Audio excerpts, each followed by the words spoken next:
So as with all of our presentations here at Railroads University, whether we're coming together in person or convening online like we are today, it's important that we share an acknowledgement of the traditional lands. Here at Railroads University, our campus is located on the traditional lands of the Cosepsum and Lekwungen ancestors and families. It's with great gratitude that we live, learn, and work on these lands where past, present, and future scopes of Indigenous and non-Indigenous students, staff, and faculty come together. This is a great time to test out that chat box function. Feel free to let us know where in the world are you joining us from today. If you're coming to this Q&A with any specific questions, please pop them in the chat box and we will get to those together. So my name is Selena Kunar and I'm an education specialist here on our campus, and I am thrilled to talk all things learning and technology with you today. And even more thrilled to do so with Dr. Elizabeth Childs, Professor and Program Head of our Learning and Technology programs. Hi, Elizabeth, thanks for being here. Thank you for having me. We'll hear a lot more from Elizabeth in the next few slides, but we'll also say a big hello to Lisa Murray. You may notice Lisa in our chat box popping in some helpful links as we go along. So if you're ever wondering, oh, where do I find that? Check out the chat box. There's a good chance Lisa has popped a link in there. So now you've got to know us a little bit better, and we get to know all of you. Oh my gosh, we have Chelsea joining us from the Netherlands. We have a global audience today. How awesome. Well, a big welcome to you, Chelsea. We're going to head into a very, very quick exploration of the Railroad student experience. Of course, breeze through an overview of all of our programs, talk a little bit about the applications themselves, and then leave time for question and answer as well. So recognizing we have just a half an hour together today, let's kick off. We're so thrilled that our programs are offered in a variety of formats here at Railroads University, and many of those are what show up in our learning and technology programs. So a lot of our programs are offered online, but we do have some blended opportunities as well. So we like to do a quick snapshot of what our campus looks like. We are located in Victoria, BC, Canada. So we're pretty lucky that we have quite a mild climate. So these photos are a pretty accurate description of what our campus looks like year round. But we'll talk a little bit more about the opportunities you have to join us on campus in a few slides. So with that, I'm going to turn it over to you, Elizabeth, to tell us more about the suite of programs. Super. Thanks so much, Selena, and thanks everyone for taking time out of your day today to learn a little bit more about the programs that are offered in the School of Education and Technology. And particularly, we're going to focus on the Learning and Technology programs. So there's the master's program, diplomas, and graduate certificates. The program learning outcomes that you see on this slide are a result of extensive consultation with stakeholders across all the different sectors that are graduates and students and learners and participants that do this work do. So one of the lovely things about being in this field is it's not just K-12. In fact, it's a small piece of it. There's folks that are in higher ed, there are folks that are in trades training, there's financial management, there's healthcare sectors represented in our students, transportation, industry, business, not-for-profits. It's a wide range of sectors that touch on both learning and technology that are coming to these types of programs, which is a super benefit when you get into working with your community and your cohort and diving in and getting the multiple perspectives on how they would approach an issue or a challenge in their work. These program outcomes guide the development of all of our programs, and our programs, I'm going to say this, it sounds a bit redundant, but they're designed programmatically. They're not just a collection of courses thrown together in a bucket. They're actually designed thoughtfully to progress your learning and scaffold your learning throughout the various areas that fall under the larger banner of learning and technology. One of the things that I'm super excited about with respect to the master's and diploma in learning and technology is it has 3 design principles that guide it. One of them is openness, one of them is network learning, and the other is development of a digital mindset. And so as part of that, we contribute, and the learners and faculty contribute meaningfully to digital learning networks and communities in this space. So not only are you learning, but you're also sharing your learning immediately, more broadly, through your blogs and through other methods. And we'll talk a little bit about that in a moment. Selena, if we could have the next slide.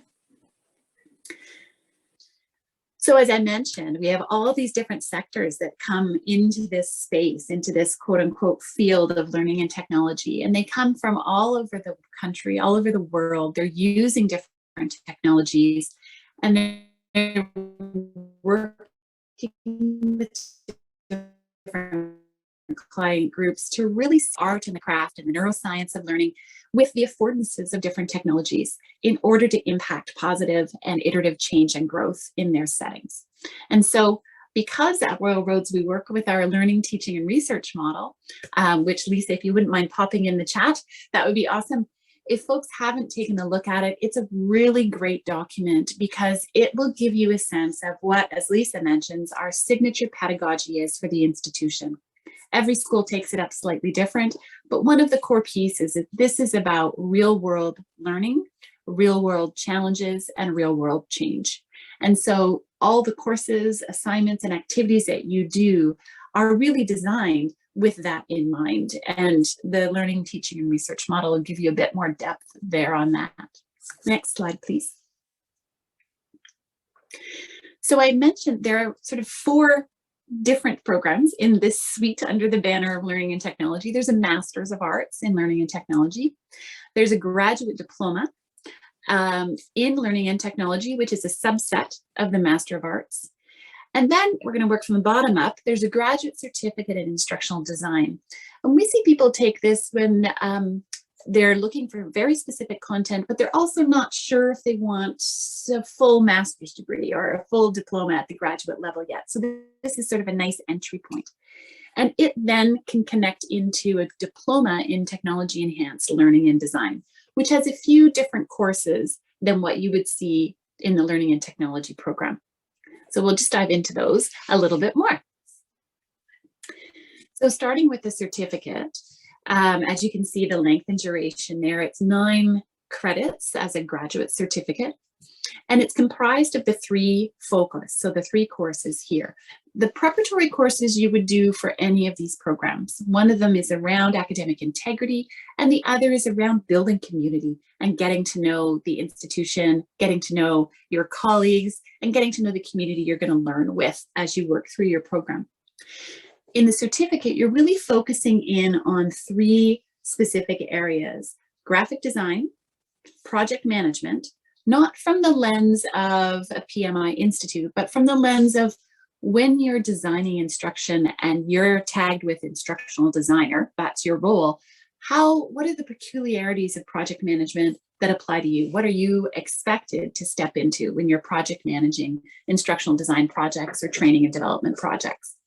And then the final one is instructional design for technology mediated learning. And so this really gives you that sense. And I just noticed that we probably need to change that course code up there, but we'll catch that another time. This course in particular gives you a sense of the various learning theories and how they would intersect between the 2. And so that's the certificate. If you then course in the certificate and think, oh, this is all right, I'd like to keep going, and they just apply and decide to continue into the graduate diploma, the next 3 courses you would take are on the next slide. Thanks, Lena. So you'll take those graduate certificate ones, and then you move into these 3, and these are pulled from the master's program. The 523 is, again, that foundation of learning. So talking a lot about different myths that we try to debunk in terms of learning and the literature and research that supports what we know about how people learn. The next course is around designing for learning environments. So diving deeper into not just the traditional design models, the ADDIE model or approach, but touching on design thinking, touching on agile design, appreciative inquiry design for learning and innovation. And so innovation starts to weave its way in here as well. And then the final course in the Technology Enhanced Diploma is around leading change in digital learning. And this is one of the ones that when we did our consultation with stakeholders came out loud and clear.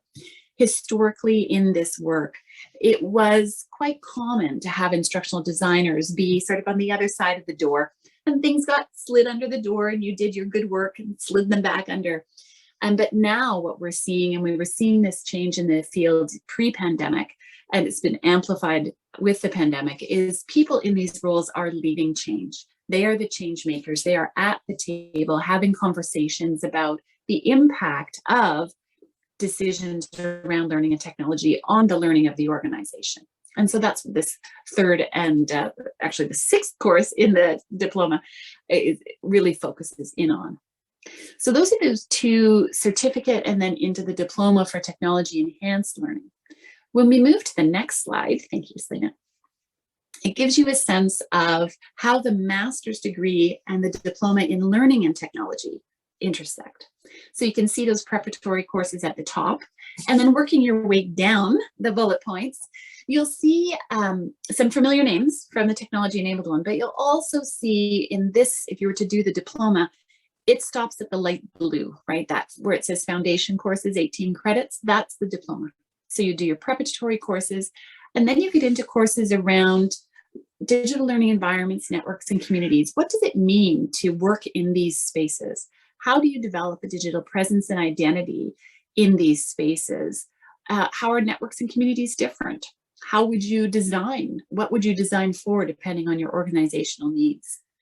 The second course gets you into research, and it's really critical reading and writing, research as a consumer. How do you read research in a way that allows you to take what you need and apply it to your work and to have your work informed by what we know from the research? Then you'll move into those three courses that you saw previously: Foundations for Learning and Technologies, Innovation, Design and Learning, and Leading Change. And then the final course in this diploma is an inquiry-based course into contemporary issues. And so you'll really be diving in, and you'll both be taking an open course in an area of focus for you, and then basically working with your team to further understand and analyze and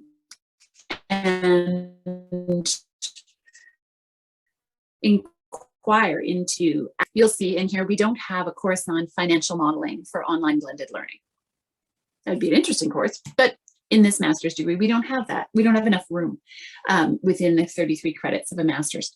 This particular course, where it says the take course, is your opportunity to dive in. So you find an open course on financial modeling for online learning, you take that, and in the context of this course, you wrap around a further project on that course to get this credit for this particular course. So it allows you areas where you can go out and personalize your learning. Then you'll see that's where the diploma stops. There are then three pathways. There's a thesis path, an applied research project path, and a digital learning consulting project path. And these are moving forward. This is what constitutes the rest of your master's. So there's a decision point after the foundation course. Which way do you want to go? If the thesis path is an application, you would apply, and if you're adjudicated and accepted, then you would go on and do your advanced research course, which basically helps you craft your thesis proposal. And then you would work with your thesis supervisor to complete your thesis. And you're doing primary data collection. You're actually interviewing live human beings or doing surveys with individuals. The applied research project or the consulting project pathway, you are taking more courses. So they're both 6 credits, those final projects. So you're taking more courses along the way. You're going to take a course on how to create digital resources. There'll be one on facilitating in these spaces. And then there'll be your advanced research course to get you ready to do your applied research project or your digital learning consulting project. Next slide, please, Sonia. So this is one of the things I was mentioning at the beginning. One of the design principles for these programs is openness. And so all of the course content is in open WordPress sites. We also use Moodle at Royal Roads as our learning management system. All of your assignments will be there. Many courses use Moodle discussion forums for some activities when you would like to have a closed discussion. But you can go in now at this site and you can take a look through all of these courses. You can click on the links where Selena's circled them in red on the side, and that'll take you to the current version of that course. You can see what people are talking about in there. You can see what they're reading. Of course, it'll change by the time you get there, but it'll give you a sense of where the focus is now and what this program is about and what types of activities, how are you assessed, all of those things. So I encourage you, if you're at all interested, please just dive in. The other thing that you can do from there once you get into the courses is you can go to the student blogs, which is part of requirement for this program.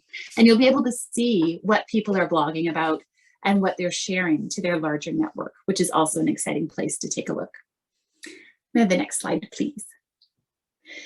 So as I mentioned, there are bits and pieces here. We've got a MALAT program page, which is a WordPress site. And your link is there and all your courses are there. And then you can see this other arrow that goes to the Moodle site. And that is sort of the companion. All of your coursework happens in WordPress. Your student blog, you will have your own student blog on a WordPress site. And then there's the companion Moodle site for assignment submissions and feedback, as well as some more private cohort-based discussions. Next slide, please. These are some examples of student WordPress sites. The one on the left is what you start with. Everyone starts with that black and white one with all kinds of links to instructions on how to do things to it. And then on the right-hand side, you can see some examples of one of the nice things about this blog that you create is it actually also can act as that sort of portfolio piece for you, because when you, as soon as you graduate and convocate, the blog goes with you. It isn't owned by the institution. So many of our students do Creative Commons licensing, and you can read more about that. You know, in the slide deck, you'll get the links to all of these things as well. So you can take a look at the blogs. Next slide, please. Evaluation. People always want to know, well, are there exams? How does this work? There are not exams. The evaluation will run through all of this different range and contributions. So the first one is contribution, and you are expected to engage and contribute to the conversations, whether they're on the blogs or in discussion forums, and to the course through doing the activities and assignments. And we have a contribution rubric with our school that sort of speaks to what counts as contribution. And really what the focus is on engagement and extending the conversation. So instead of saying, oh, Selena, that sounds great, you want to be able to extend that beyond that. That sounds great. And I was also reading about Murray et al. Who spoke on this. And so you're sharing your knowledge that you're learning. You're contributing to these digital networks and communities. There will be team assignments. There is going to be one team assignment in every course. And so you will be working as teams, and we have the wonderful support of a team coach for our programs, and you'll be introduced to them at the beginning of the program, and then they support you in a scaffolded way along the way. So it's a beautiful resource to be able to also have as part of your experience. There will be some individual assignments, self and peer assessments, and some reflections as well.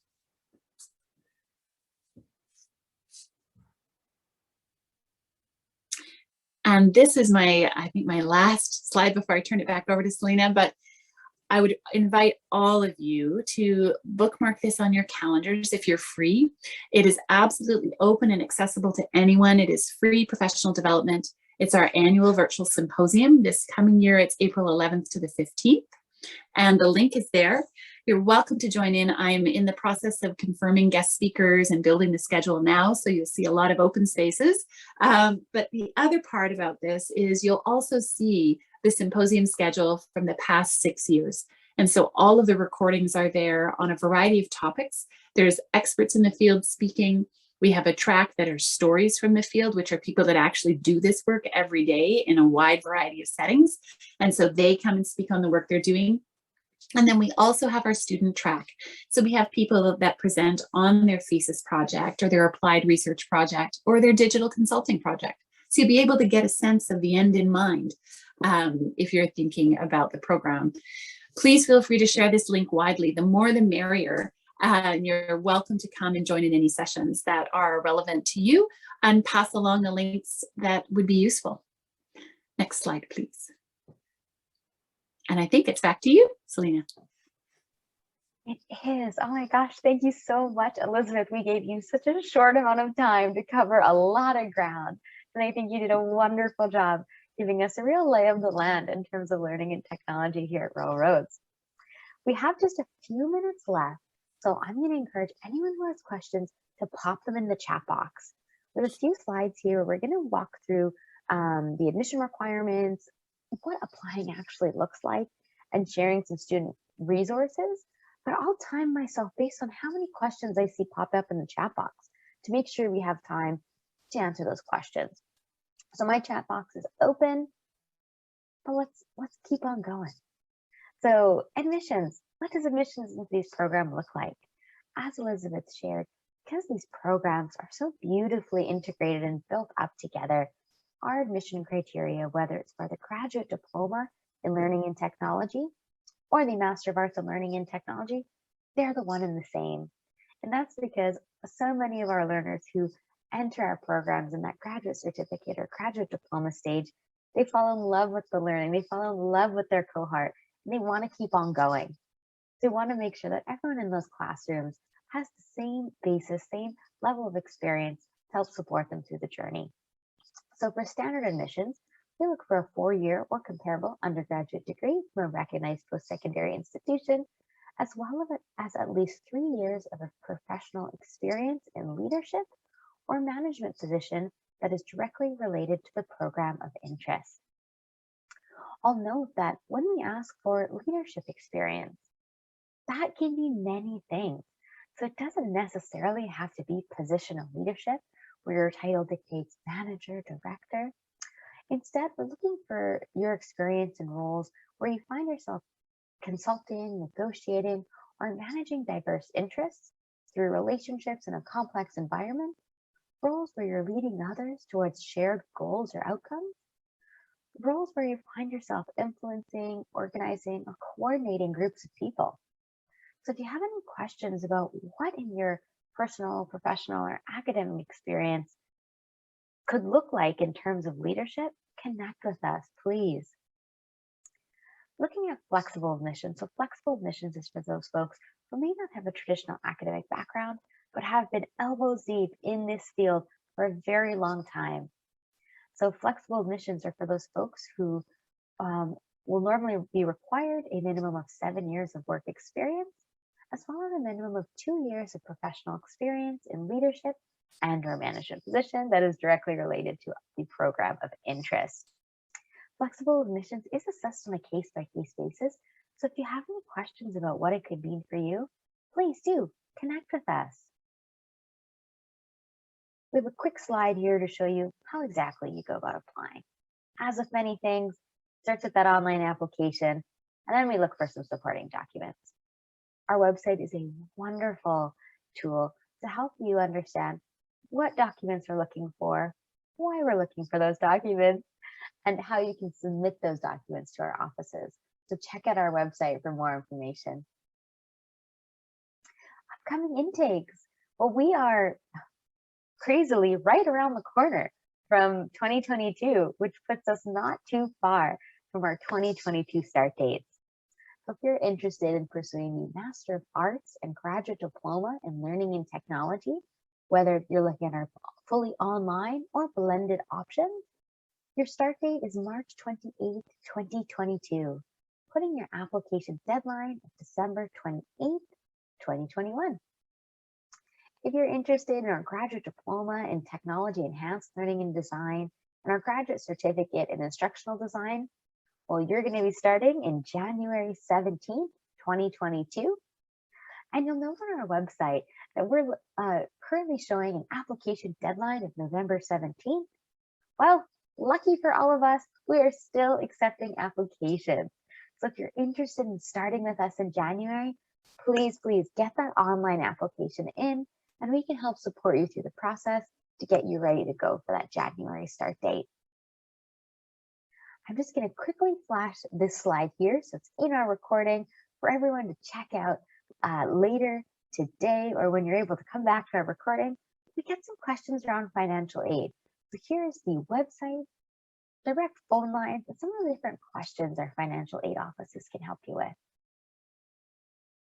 Another great resource to have is our enrollment services team.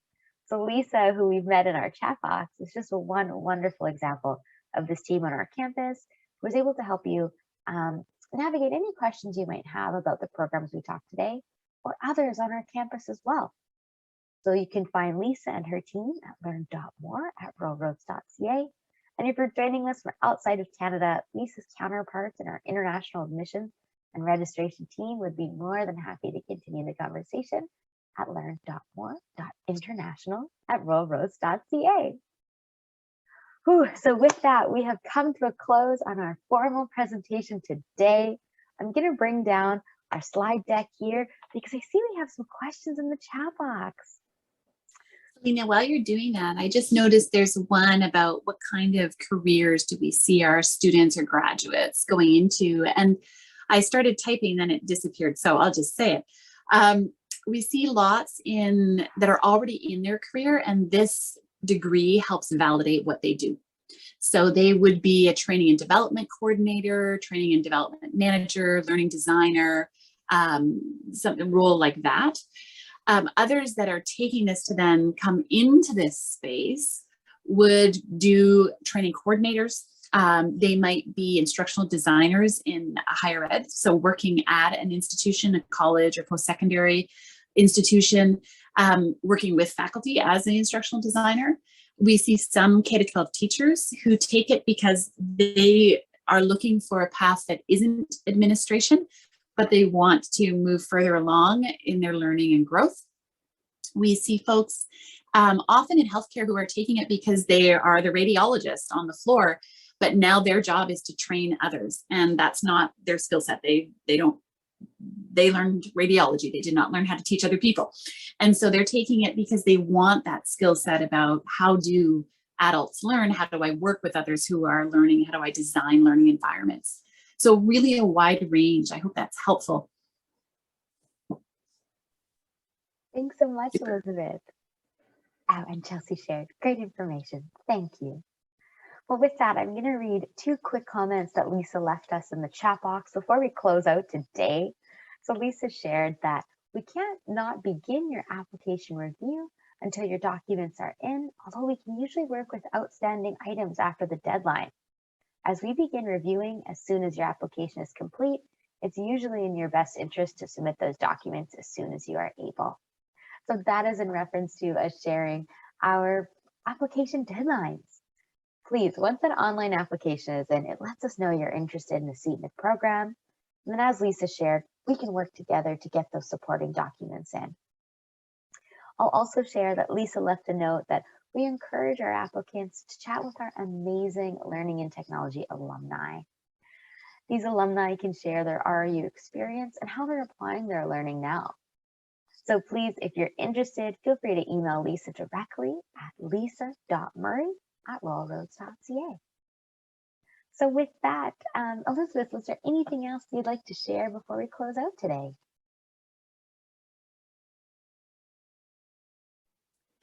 Nothing that comes to mind. If there's any other questions, please put them in the chat. And I guess what I would share is thank you. Thanks for taking the time. And I would echo Lisa's comment and Selena's comment. Please reach out if you have questions. That's what we're here for. So reach out. The admissions officers are fabulous. Enrollment admissions, our alumni are great, even current students. So when you go onto that WordPress page and you find someone's blog who's interesting, drop them a note, respond to their post. They would love that. Oh, that's so exciting. Oh, thanks for putting that out there, Elizabeth. And actually, a lot of those wonderful folks who you'll see their blog posts of, or I noticed we had Chad Flynn, his blog post was within the slide deck. We've actually had some of those people on our webinars to talk about their experiences in the program. So what I can do in the follow-up email is share some links to our webinars where we connected with our students and they're able to tell you a little bit more about their experiences. So with that, we wish you all a wonderful rest of your morning, afternoon, or evening, depending where in the world you're joining us and when you're watching today's recording. We hope you all have a great rest of your day. Bye-bye.